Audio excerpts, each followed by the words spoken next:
What's going on, everyone? It's Mike back again with the new hairline of John Maguire. Look at it. He looks like he's got himself down. The local Turkish barbers, they've done a fantastic job on him, and they've found some pubes to stick on the front of his hair. It's great to have him on the show again, as always. It's like I've even bought a new light. And aye, John, listen. I'm gonna take you off screen, and I want you to come back in rave mode. Okay, let me just take you off. There we go. Right. So I'll give him 10 seconds, and he can come back in fucking raving mode. Here we go. Big fish, little fish, cardboard box. Big fish, little fish, cardboard box. Oh, you don't get this on any of the YouTube channel, do you, folks? Right, let me fix me light. Brilliant. Oh, fuck. Brilliant. I mean, what's going on there? He hasn't got a remote for me. I have it on the wire. The plug's not long enough. Right, come on. Dear God. Right, all seriousness, we're going to talk about 777, potential takeover, the fact that the Premier League and now the government appear to be looking into it. And equally, just the spirit around the camp going into the Everton game. Ashley Young was on TalkSport today. I was listening to him as he was going on about potential weekend injury news. We'll start on that because we go into a big game against Arsenal, a game that Everton will want to. This is a team that Everton tend to be able to sort of kickstart and save their season against. They've done it last season. They got a 1-0 win against Arsenal. The season before, we won 2-1 after being 1-0 down. Damari Gray scored a screamer. It's a big game on Sunday. We're doing a match preview for it tomorrow. But news today come out that Ashley Young says that he thinks Calvert-Lewin will be fit and available for the game. Now, what do you do, John? I mean, you've got two strikers. What do you do? Spoiled for choice finally for centre forwards. But listen, I did see the video the other day that Everton put out, and Calvert-Lewin was training normal. Personally, I start him on the bench because I think unless we're going to change the formation, it's hard to take Beto out the team and put Calvert-Lewin back in, which if he does that, I don't agree with 100%. I think Calvert-Lewin should start on the bench and carry on with Beto because we've looked so much better going forward, Michael. We're still creating a lot of chances like we were before Beto come in. We've started to take some of them chances now. He's making the team look better. He's making the midfielders look better. He's bringing the midfield into the game. So, this is the sort of game where we're going to need that again against Arsenal at home with the Goodison crowd behind them. So for me, if Calvert-Lewin is in and around the team like we see in the other day, for me, he still starts on the bench. Yeah, I actually agree. But we're not going to give too much away because that's tomorrow's video. But I'll completely agree, John. I think I just don't.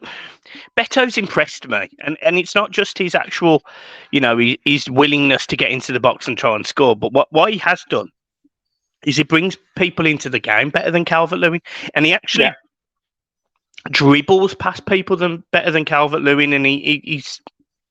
I'd argue he's stronger than Calvert-Lewin. So I'm really happy with it, and I think it's nice to have a couple of options for a change. And another player that appeared to be training in today's videos and news and whatever is Jack Harrison, another signing from Leeds United.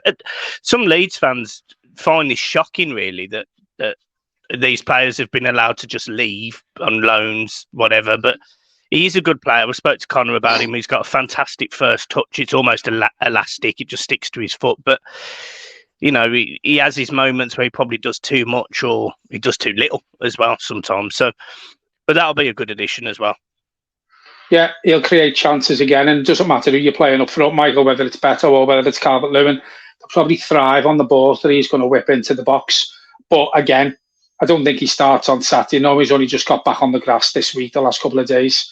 And we all know you've got to be Dyche fit before he'll start you. So if you've got to be Dyche fit, we'll probably see him in the first game in 2024. Yeah. Right, cool. There you go. That's your team news. That's the stuff that we know so far. Now, it's really, really important that we talk about 777. Obviously, MSP All of that was rumoured to be happening. Then obviously it all went bottoms up essentially, and 777 become in prime position, not just for a stake in Everton, but were rumoured to be taking the club over for around 500 million. It brought a very I'll just say I think on the whole it brought a negative response from Everton fans. Do you agree? It's had a massive negative response. I've seen a couple of people commenting on social media saying they can't understand the way the Evertonians are carrying on over the 777 coming in and actually buying the club instead of being a shareholder. Because Evertonians have wanted the other two out for a long time now. It looks like, well, when we say it looks like it's going to happen, it looks like the governments are going to step in. We are going to get onto that.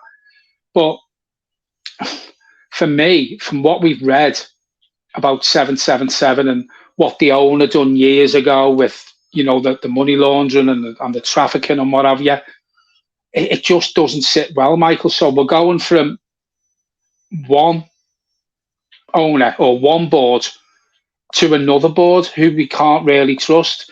They've got quite a few clubs out there, and we've seen fans protesting the other night in the stands against their ownership for one of the clubs to use. Was it Standard Liège, was it, or something like that? So, I never ever thought I'd say this, but we'd be better sticking with Mashiri for now instead of bringing these in, because I'm worried that if these do stick with the club, even when we go into that new ground, we're going to struggle for years to come with these people owning the club. What I'm hoping for is they come in for a quick few $100 million, finish the stadium, get rid of Mashiri and Ken Wright, and soon as that new stadium's built, hopefully we see a new Everton, and then people will start coming in, putting offers in for Everton, because we're going to be worth a lot more if we're in the Premier League when we move into Bramley-Moore. I'm hoping that's what happens. I'm hoping it's a quick fix with this 777 to finish the stadium, to sort the debts out at the club, let them come in, make a few $100 million, as I said, and sell the club to someone who knows what they're doing, because the track record of the clubs that these have got their fingers in with, it's not very good. It's not very good at all. So we're probably going from one car crash potentially to another car crash, and I'll probably get shot down by people on social media who watch the channel. These people who said, we've wanted the other two out, as I've said before, but now we're against these. Honestly, do your homework and read up on this 777 of what they're actually like, and you would change your mind.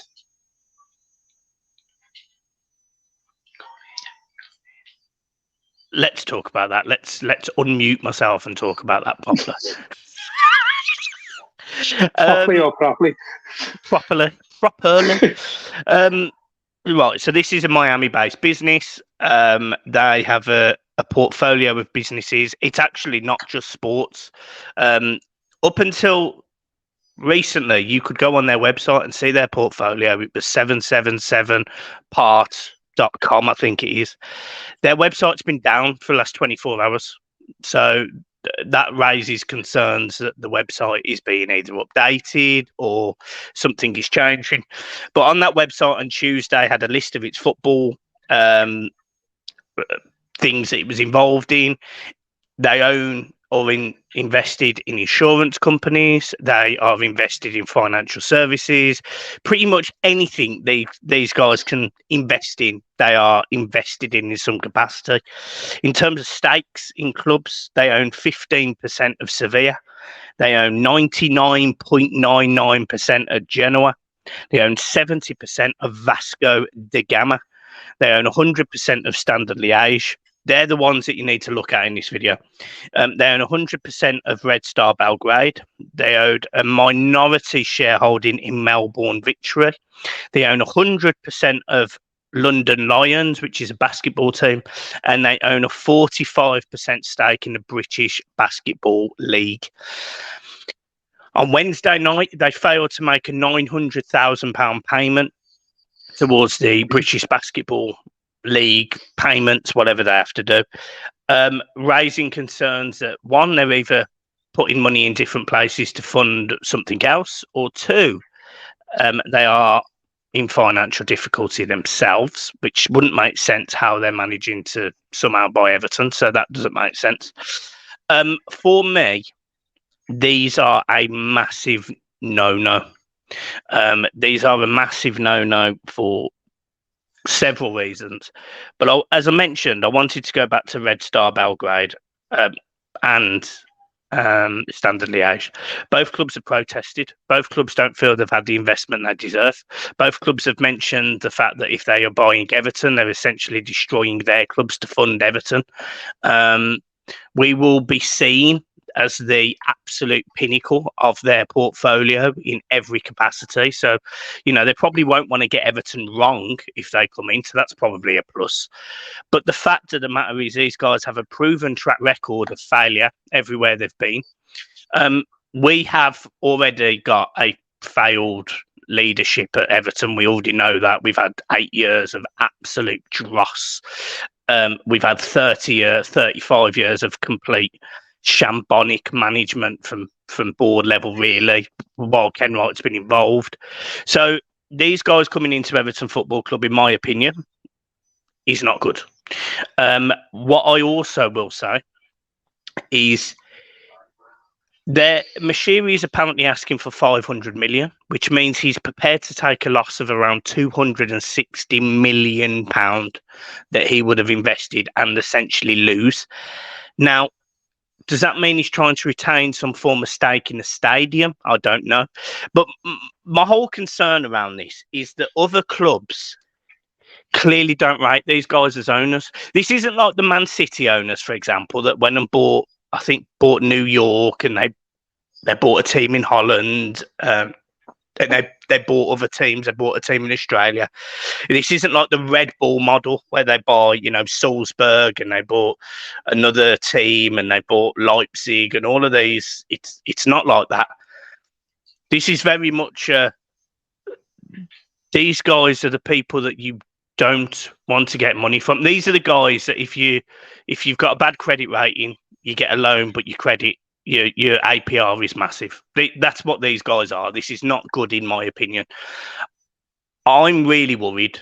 I'm really, really worried. It's abundantly obvious Moshiri wants out. It's abundantly obvious that due to our current debts, we're not financially attractive to most investors. We either need someone who is incredibly passionate about football, who isn't bothered about fixing a business and throwing lots of money at it to fix it, and losing some money at the same time, probably for the first 5 years.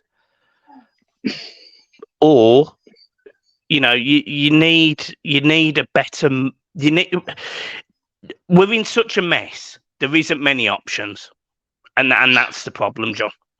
I think the problem we've got, Michael, is MSP pulled out because of the other £100 million loan that they found out that they would have to pay back to that media group or whatever it was.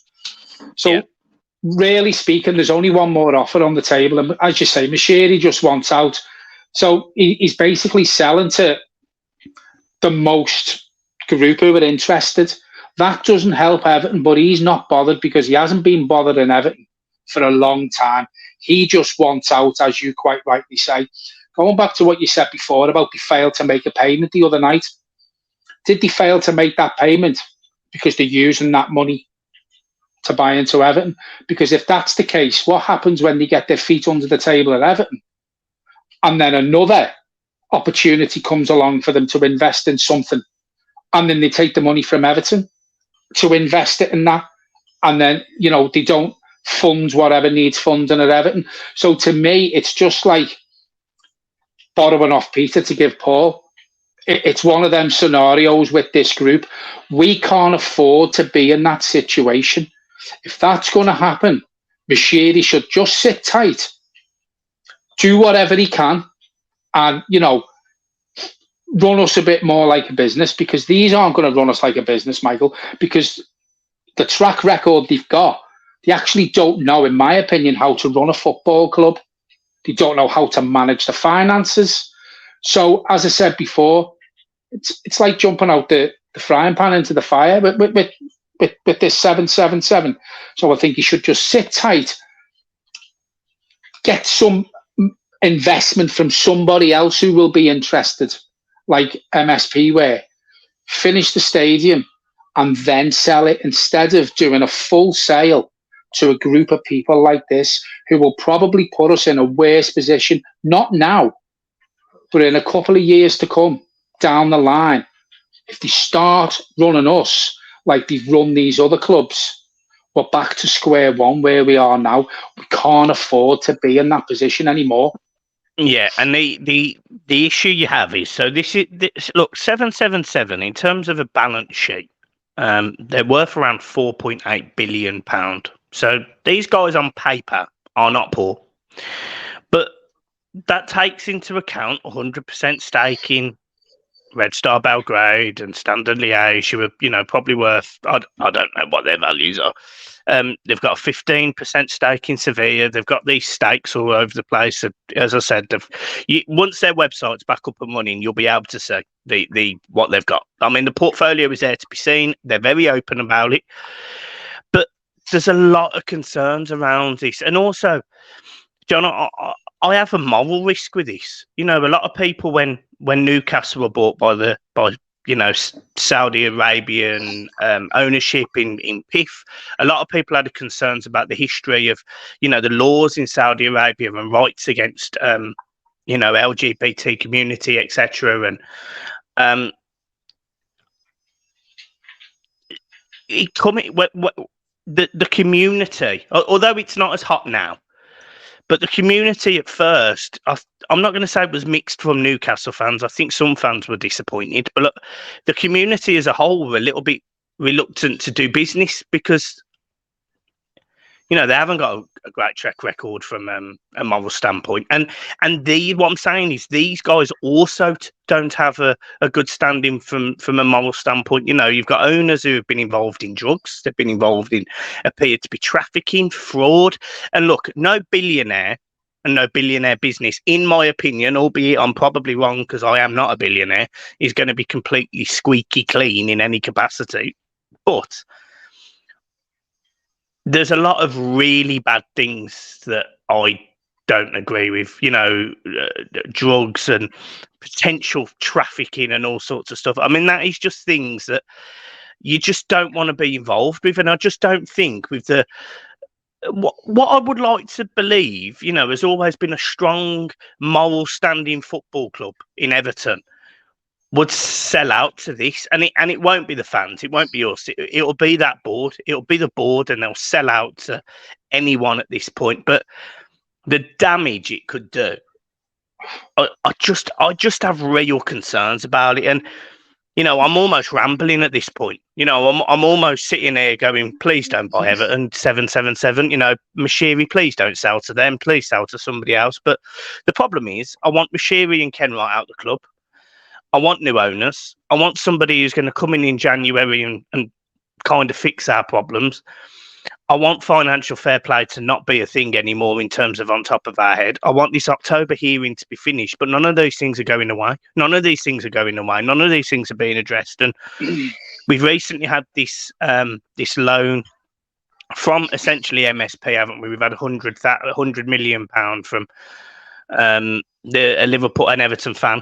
Essentially, it's part of the MSP team, which will help with the stadium. But it's another loan. There seems to be so many loans and so many credit providers around Everton, and I don't ever remember it being this bad. 20 years ago. Do you know when you look at some clubs in the Premier League, Michael, for example, Brighton, look how they're run as a football model. They don't have any of this. Their fans don't have any of this. Now, going back to what you said earlier about 777 potentially buying Everton, be the biggest club they have in their portfolio because they're in the Premier League. Fingers crossed they'll still be in the Premier League. So they're not going to want to fail with a club of Everton's size. But I think they do. Do you know what I mean? And as you say, MSP have given us £100 million as a loan. it's another loan. What's the interest on that? The media loan we got a while back, 100 million quid. What's the interest on that? Do 777 come in and pay them loans back? Because there's 200 million straight away that we know of. Remember, we also have £150 million credit facility from, was it a Chinese bank? I can't remember. There's somebody that we've got £150 million credit facility with, and so there's 350 million quid that we know of. 350 million quid. The stadium is short of 250 million. Plus the loans from Mashira. So before 777 start, you're probably looking with the stadium, with the loans. Mashiri's going to want some money back. You're probably looking at 700 million quid. 700 million quid with loans and to finish the stadium off. Then Mashiri's going to want his 500 million. There's 1.2 billion pound that potentially 777 are putting into this club. Potentially. That's 1.2 million. So what worries me there, if they put that much money into this club, they're not going to spend much on transfers. As Michael said the other day when we were having the conversation on the phone, Everton are going to come to the point where we have to sell our assets on the pitch. So if these come in and pay 1.2 billion pound to finish the grounds off, the loans, Mashiri's money, they're not going to spend nothing on the team. They're not going to spend nothing on the team. So again, it's more transfer windows where we're hoping we get players in. There's a lot of players out of contract next year. Do we replace them? It's just all up in the air with this 777. Now, I read something like everybody else probably did. The government are looking into it now because I think you'd have to do something. Isn't it something like pass an owner's test or whatever it is? So they're going to have to pass that. Fit an owner's test or whatever it's called. So they're going to have to pass that. The government have told the Premier League to look into it. This is before they've even got their feet under the table, Michael, that we're going through this again. More worry on Everton fans, putting us through the mill yet again, wondering what these are going to be like. Because it's not good. It's not good that we're linked with a group of people like this. If I had my way, Mashiri would sit tight, and I know we want him out. Me, like everybody else, wants Mashiri and Kenwright gone. But as I said before, he just wants rid of it now. So he's seen these come in. They've offered to buy him out. And he's gone, sound. Mashiri hasn't done his own work on this 777 because he's not asked an Everton Football Club. So why would he? He just wants as much money as he can get back. And he wants to run off into the sunset with his mate Bill. And that's the whole top and bottom of this 777. I don't think it's imminent because they've got to go through all these things with the Premier League and the government to get involved. I don't think it's close yet. But what worries me, Michael, is we're only hearing about 777. We're not hearing about anybody else who's interested, who could come in, run a club better than these, not have the background that 777 have got. We've got no one in to gazump them at the minute. We need more interested parties to make it sort of a bidding war just to stop these getting in. So, I have a theory on that. If you remember at the start of it was what? Was it towards the end of last season that MSP were interested in Everton in a stake, and then out of the blue 777 come in and agreed something, and then that was off and MSP were back, and we went through this little turbulent time of who's buying Everton. Is it 777? Is it MSP? Blah, blah, blah, blah, blah, blah. I think the fact that this has been released is literally just to say somebody else come and get us. Yeah. And I actually probably think that there is somebody else involved. I think they're using 777 as a smokescreen. I really do. It's almost a hope that's getting me to think that, but Yeah. it doesn't make sense that these guys are being so highly, they're imminently buying Everton, blah blah blah blah blah. They don't appear to have done the Premier League fit. I can't remember what it's called, but fit and ownership test, whatever it's called. They don't appear to have done that yet. The government have concerns about them anyway. So I don't think it's imminent. And if I'm being honest, I'm absolutely convinced they're not going to buy us. I'm absolutely convinced they're not going to buy us.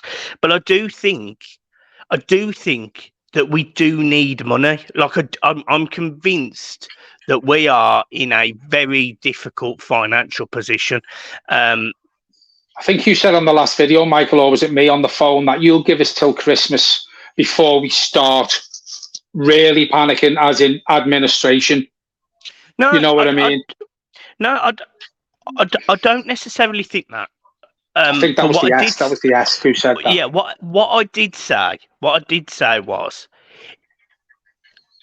I think October plays very. We mentioned it in the last video, but I think October is massive, because if Everton have got a points deduction, which I don't think we will, by the way, I don't.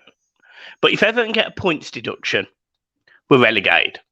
So I think in January you'll see a fire sale. I think they'll accept it. I don't think they'll fight it. I think they'll accept it, and I think we'll go down with a whimper, without Onana, probably without Pickford, without Calvert-Lewin. I think you'll find that better will go. Everton are in prime position, sounds awful squad-wise, to get relegated, because next summer contracts of I think there'll be 17 first-team players, because players like Jack Harrison will go back, Dan Juma will go back, Beto will be bought by someone, because there's no way that Everton will make a £25 million payment or whatever it's meant to be next. It just won't happen. So he won't be an Everton player. The same will happen possibly with Chimiti, but if not, Everton have probably got enough money in parachute payments to make that payment for Chimiti. And you're going to have 17 first-team players on contracts that will have a little bit of a deduction in them. Otherwise, they'll be going, and there'll be a championship rebuild. Everton are in prime position for that. They are there. They are literally there. They are perfect. This isn't like Everton need to go and do a Leicester and turn over the entire team because their wage bill is going to be massive. Everton don't have that problem. They have barely got any players. They've literally, all of the assets will be gone in January and the summer. So a lot of what you're saying there, though, Michael, does depend on what happens in October, though. Absolutely. If you get a point deduction. If it's a fine, Everton will just put it against the TV rights for the next 3 years. Simple. That's how they'll do it. They'll cover it. But that does mean that there's going to be loans in the background that Everton still need to pay. Now, again, Everton Stadium will hold 52,888, and season ticket prices, I have no doubt, will go up. Corporate hospitality, I have no doubt, will go up. Everton's payments will be fine. So, again, I'm not worried about a fine. My concern is, John, if we get a points deduction and we go down, and we are with a team that, being realistic, won't be good enough, we won't get out of the Championship. We won't get out of the Championship. So my worry is, it doesn't matter who buys Everton right now. It really doesn't. The problem we have is, if it's horrendous in October, I don't know the solution. I don't know the solution. There won't be one, because I'm not being funny. Let's be honest about it. If we get a 10-point deduction, we're down. With the squad of players we've got, and as you pointed out, if Man City got a 10-point deduction, they'd probably still win the league. If Everton get a 10-point deduction, for me, we're down. If Everton get a 10-point deduction, that will be the end of Everton for years. Because as you quite rightly said, it puts us in the Championship. We won't keep the players who you've mentioned. You don't get back up, because we won't have no money to spend anyway to get us out of that league. And I'm telling you now, Michael, well, we will be. But the thing is, Michael, there's even teams in the Championship now who are actually better than Everton. That's what worries me. There's probably 3 or 4 teams in the Championship now who would probably finish above Everton. So Everton don't get back up. Everton do a Blackburn. Everton do a Sheffield United, a Sheffield Wednesday. What them teams done? Leeds done it for years. October is massive for Everton. As Michael quite rightly said, it doesn't matter who comes in. We could have a Saudi owner come in and blow 777 out the water. If the unthinkable happens in October, it doesn't matter who's in charge of the club. No, but that's when it takes good management, somebody who's prepared to see the future, see what Everton are capable of, and then fix the problems. And that will take a bit of time. It might take 2 or 3 years in the Championship to do that. Now, look, I want to caveat all of that because that's really negative. I don't think we'll get a points deduction. I don't think we'll get a points deduction. I don't quite know how we're going to defend this, but I am fairly confident we can defend it. To be honest, Everton will have invested in the world's best lawyers, just like Manchester City have. It makes me laugh when people say, "Well, Everton can't afford the best lawyers, and Man City can." Mate, it's a Premier League football team. It's £1 billion business. Everton can afford exactly the same lawyers that Manchester City can. The only thing they can't do is pay them off. That's the difference. They're not alone. They can't pay them off, but they can. They can pay for quality legal support, good advice, and just an honest answer. Look, are we foobarred? Yes or no? And look, Everton put the biggest losses due to COVID. They put the biggest losses due to a lot of things, to be fair. So if there was a loophole that Everton executed, brilliant, because Chelsea have got away with it. They've spent £1 billion in 18 months. So if they can get away with it, so should we. But I think at this moment in time, and I'm not saying we should be positive. I'm not, because I'm not positive. I'm not happy about the season start. I'm not happy we didn't bring in Beto.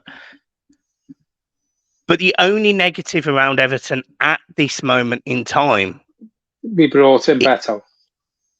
Yeah. You said you're not happy we didn't bring in Beto. You mean earlier? Right. Sorry. I'm not happy we didn't bring him at the start because we should have. As you said, Michael, the other day, if we weren't paying nothing, bring him in earlier. If we're not paying not until next year. Exactly. So anyway, my point is, the squad seems okay. I'm not a massive fan of Sean Dyche, but he's an experienced Premier League manager. He's been given, in my opinion, a first 11 that is absolutely a Premier League team. The first 11 are a Premier League team and should be finishing 13th or 14th for me. If there's injuries, we've got a problem. Calvert-Lewin's back at right back, I suspect. But I'm not negative about the team. I can see positives in our team. I look at Jordan Pickford, England's number one. I think he proved it, to be honest. I weren't too blown away by Ramsdale's performance. He's still England's number one. You've got Jared Branthwaite, a very, very good young centre half. You've got a player in Onana who, people disagree and agree with Onana. My opinion is that he has a high ceiling, whether it's at Everton, I don't know, but he does have a high ceiling, which means he's got the opportunity to generate money for us. On their day, we appear to have two very good centre forwards. Calvert-Lewin scored 15 goals in the season before. He'd scored 11 by 9 games. If he could get back to that level, brilliant. If not, we've got Beto, who works his socks off, who's aggressive, who's quick, who knows where the goal is, who will take people on. These are positives.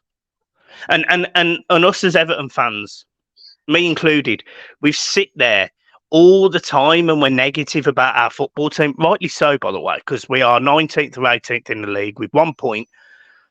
And the future doesn't look very bright on the ownership. But if you take all of that away, I do feel like we've got a team that care.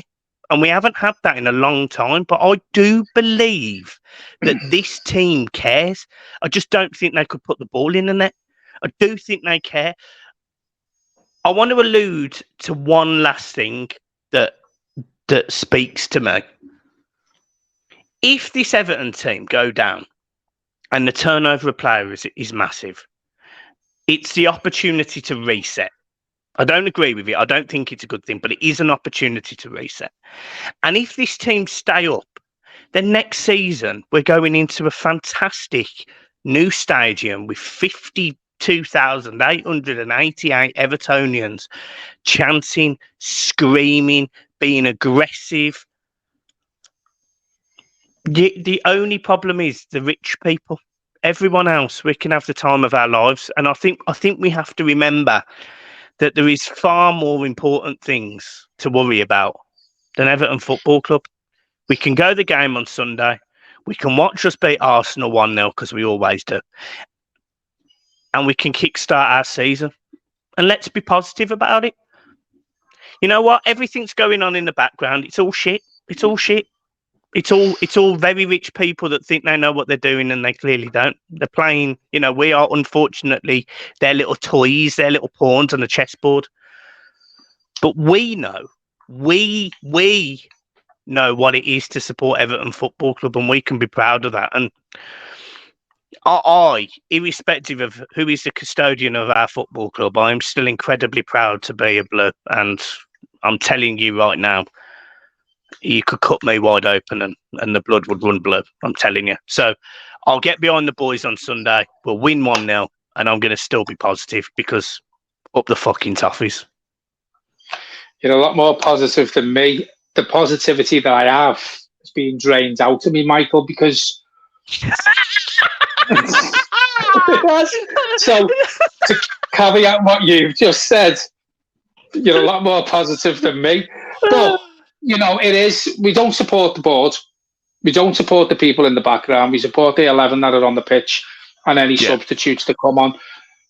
You've got your thoughts about Dyche. I've got my thoughts about Dyche. But listen, the position Everton Football Club are in, Michael, it's the best we can do. It's the best we can hope for. So, we're stuck with him. Well, yeah, but Graham Potter's not ready to come back into management yet, and there's a lot of managers who wouldn't get a tune out of this team, Michael, because you were alluding then about Beto and you were talking about Pickford and you were talking about Calvert-Lewin and Branthwaite. Apart from them, the majority of that team has put us in a relegation fight for the last 2 seasons. The majority of the team have dragged all that positivity out of me that I've just been speaking about. So is 3 or 4 players enough? Pickford's been there for the last 2 years. Not a pop at Pickford, because Pickford's England's number 1, as you said. Beto hasn't been there. To be fair. Well, he has. He has kept us up. He's done some great saves. He's done some great saves already this season. But what worries me is the team as a whole, not the odd players that you've picked out, Michael. It's the defence for me. Well, it is the defence, and we'll probably talk about that tomorrow in the match preview, but it is the defence. As I said to you on the other video we've done, Michael, with the players that we've brought in and the way we're playing now and the chances we're creating, we will score enough goals to win games. We'll probably concede enough to lose us games as well in some games. Yeah. So there's no in between, So I think Dyche is going to have to look at that and probably play a different way, knowing we've got the players to score and to create chances, but also help the back line out as well, because it's not very, very good, is it? The fullback's awful. No. So but we'll talk about that. But yeah, as I say, the video tonight was about 7-7-7, and let's just see what happens. I don't think it's close. And as I said, let's hope someone comes in, proper ownership, proper people who know how to run a football club, people who the fans will be happy with and who will get behind, because I dread to think what will happen if the 7-7-7 takeover happens.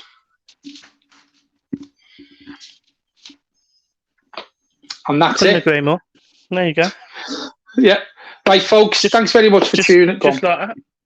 Yeah, that was it. That was it. I was just getting my little blue book out. I was just having a little look, see if there was anything else I needed to mention, but there isn't. We're still shit. Right. We're still shit. I really John's enjoyed still that got bit. No positivity. I really enjoyed that bit where I was like ultra positive, ended with up the Toffees, and then you went, yeah, that was shit, mate. Yeah, but there's not many like you. But do you know what? I ordinarily aren't, but I'm trying. I'm trying to give us hope. But the thing is, Michael, if we beat Arsenal on Sunday 2-0, I'm going to be singing we're going to Europe and everything. So that's me. I'm hot and cold. Do you remember the watch-along days? We're going to win a lot. The under-8s, under-9s, under-10s, the Women's League. The Women's League. Carabao Cup, Champions League. The disabled league, we're winning a lot. We're going to win the World Cup. So, right, guys, look, we'll leave it there. John, as always, it's been a pleasure. You still look ugly. And everyone, I will see you tomorrow for the match preview. John will be joining me. Video is going to be late tomorrow. I think it's going to probably be out about 8:30. I'm waiting for John to fit me into his incredibly busy schedule. Yeah. Yeah. Well, you'll find out the time when your missus comes home. Brilliant. Right. Cheers, folks. See you tomorrow. Right, bye.